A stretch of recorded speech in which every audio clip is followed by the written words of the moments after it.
Осылай шашыраңқы етіп күріш пісіреміз.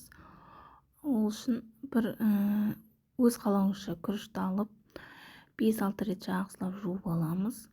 Мен бір кесе күріш пісірдім, соны жақсылап жудым 5 рет. Жақсылап жуып алған жақсы. Потом табаға 2 ас қасық сұйық май құйып, жуып болған күрішімізді салып, соны 2 минуттай майға араластырып қуырмалаймыз. Потом осылай араластырып болғаннан кейін үстіне 1 кесе күрішке мен 1,5 кесе кипяток құйдым, қайнап тұрған. 1,5 кесе кипяток құйып, жай отта бетін жауып қойып 20 минут пісірдім. Потом 10 минуттан кейін араластыруға болады, күріштің бетін ашып.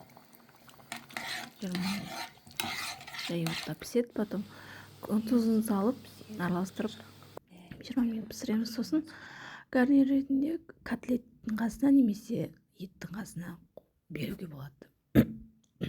Өте дәмді шықты. Жасап көріңіздер, міндетті түрде.